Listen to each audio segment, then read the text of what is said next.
ನಿಮ್ಮ ಮಕ್ಕಳನ್ನ ಅಂಗನವಾಡಿ ಕೇಂದ್ರಕ್ಕೆ ಯಾಕೆ ದಾಖಲಾತಿ ಮಾಡಬೇಕು? ಇಲ್ಲಿದೆ ಉತ್ತರಗಳು. ಮೊದಲನೇದು, ಅಂಗನವಾಡಿಯಲ್ಲಿ ಮಕ್ಕಳಿಗೆ ಮಾತೃಭಾಷೆಯಲ್ಲಿ ಸಹಜ ಕಲಿಕೆಗೆ ಆದ್ಯತೆ ನೀಡಲಾಗುತ್ತೆ.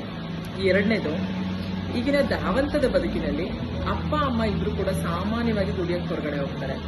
ಸೊ ಮಕ್ಕಳ ಬೆಳವಣಿಗೆಗೆ ಸಂಪೂರ್ಣವಾಗಿ ಗಮನ ಕೊಡ್ಲಿಕ್ಕೆ ಆಗೋದಿಲ್ಲ. ಹಾಗಾಗಿ ಅಂಗನವಾಡಿ ಕೇಂದ್ರದಲ್ಲಿ ಮಕ್ಕಳಿಗೆ ಬೆಳಗ್ಗೆ 9:30ರಿಂದ ಸಂಜೆ 4 ಗಂಟೆ ತನಕನೂ ಮಕ್ಕಳಿಗೆ ಪೂರಕವಾದಂತಹ ಪೌಷ್ಟಿಕ ಆಹಾರವನ್ನ ಅಂಗನವಾಡಿ ಕೇಂದ್ರದಲ್ಲಿ ನೀಡಲಾಗುತ್ತೆ.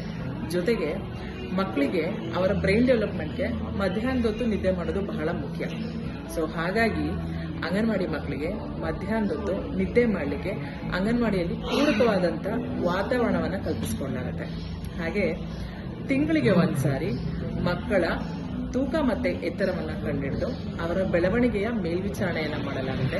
ಅಪೌಷ್ಟಿಕತೆ ಏನಾದರೂ ಕಂಡು ಬಂದರೆ ಪರಿಣಿತರ ಮಾರ್ಗದರ್ಶನದ ಪ್ರಕಾರ ಮಕ್ಕಳ ಅಪೌಷ್ಟಿಕತೆ ನಿವಾರಣೆಗೆ ಸೂಕ್ತ ಕ್ರಮವನ್ನು ಕೈಗೊಳ್ಳಲಾಗುತ್ತೆ. ಜೊತೆಗೆ WHO ಮಾರ್ಗದರ್ಶನದ ಪ್ರಕಾರ ಕಾಲಕಾಲಕ್ಕೆ ಚುಚ್ಚುಮದ್ದನ್ನು ಕೊಡಲಾಗುತ್ತೆ.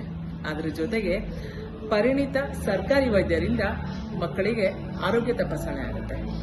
4ನೇದೇನು ಅಂತಂದ್ರೆ, ಶಾಲೆಯಲ್ಲಿ ಹೇಗೆ SDMC ಇದೆಯೋ ಅದೇ ತರ ಅಂಗನವಾಡಿನಲ್ಲೂ ಕೂಡ ಬಾಲ ವಿಕಾಸ ಸಮಿತಿ ಅಂತ ಇದೆ.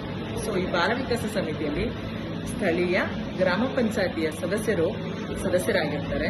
ಜೊತೆಗೆ ಮಗುವಿನ ತಾಯಿ, ಮಗುವಿನ ತಂದೆ, ಮಗುವಿನ ಅಜ್ಜಿ, ಜೊತೆಗೆ ANM, ಆಶಾ, ಆ ಒಂದು ಗ್ರಾಮದಲ್ಲಿ ಇರುವಂತಹ ಸರ್ಕಾರಿ ಶಾಲೆಯ ಮುಖ್ಯೋಪಾಧ್ಯಾಯರು, ಅದರ ಜೊತೆಗೆ ಸ್ತ್ರೀ ಶಕ್ತಿ ಸಂಘದ ಸದಸ್ಯರು, ಇವರೆಲ್ಲರೂ ಕೂಡ ಸದಸ್ಯರಾಗಿರ್ತಾರೆ. ಅಂಗನವಾಡಿ ಕಾರ್ಯಕರ್ತೆ ಸದಸ್ಯ ಕಾರ್ಯದರ್ಶಿಯಾಗಿರ್ತಾರೆ. ಈ ಬಾಲ ವಿಕಾಸ ಸಮಿತಿಯಲ್ಲಿ ಅಂಗನವಾಡಿಯ ಕುಂದುಕೊರತೆ, ಜೊತೆಗೆ ಸಮುದಾಯದ ಒಳಗೊಳ್ಳುವಿಕೆ, ಅದರ ಜೊತೆಗೆ ಉತ್ತಮ ಅಂಗನವಾಡಿಯ ನಿರ್ವಹಣೆಗೆ ಸಂಬಂಧಪಟ್ಟಂತೆ ಎಲ್ಲಾ ಕೆಲಸಗಳು ನಡೆಯುತ್ತೆ. ಜೊತೆಗೆ ಈ ಕೆಲಸವನ್ನ ಖಾತ್ರಿಪಡಿಸುತ್ತೆ ಬಾಲ ವಿಕಾಸ ಸಮಿತಿ.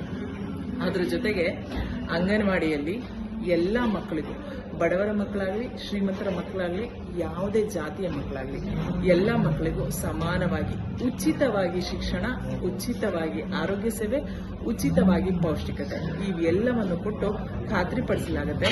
ಜೊತೆಗೆ ಸಮಗ್ರತೆ ಅಂದ್ರೆ ಅದು ಅಂಗನವಾಡಿ. ನೀವೆಲ್ಲರೂ ಕೂಡ ಅಂಗನವಾಡಿಗೆ ನಿಮ್ಮ ಮಕ್ಕಳನ್ನ ದಾಖಲಾತಿ ಮಾಡ್ತೀರಲ್ವಾ? ಖಂಡಿತ ಮಾಡಬೇಕು. ಅಂಗನವಾಡಿನಲ್ಲಿ ನಿಮ್ಗೆ ಏನೇ ಕುಂದುಕೊರತೆ ಇದೆ ಅಂದ್ರೂ ಸಮುದಾಯದವರೇ ಪಾಲ್ಗೊಂಡು ಒಳಗೊಂಡು ಅಂಗನವಾಡಿಯಲ್ಲಿ ಇರುವಂತಹ ಕುಂದುಕೊರತೆಯನ್ನ ನೀಗಿಸಿ ಅಂಗನವಾಡಿಗಳು ಸರಿಯಾಗಿ ನಡೆದುಕೊಂಡು ಹೋಗುವಂತ ಜವಾಬ್ದಾರಿಯನ್ನ ಸಮುದಾಯದವರಾಗಿ ನೀವು ತಗೋಬಹುದು ಅಂತ ಅಂದಮೇಲೆ ನಿಮ್ಮ ಮಕ್ಕಳನ್ನ ನೀವು ಅಂಗನವಾಡಿಗೆ ದಾಖಲಾತಿ ಮಾಡಲೇಬೇಕಲ್ವಾ? ಇಷ್ಟೆಲ್ಲ ಸೌಲಭ್ಯಗಳನ್ನ ಸರ್ಕಾರ ಮಕ್ಕಳಿಗೆ ಉಚಿತವಾಗಿ ಕೊಡುವಾಗ ನೀವು ಒಂದು ಹೆಜ್ಜೆ ಮುಂದೆ ಇಟ್ಟು ನಿಮ್ಮ ಮಕ್ಕಳನ್ನ ಅಂಗನವಾಡಿಗೆ ದಾಖಲಾತಿ ಮಾಡಿ.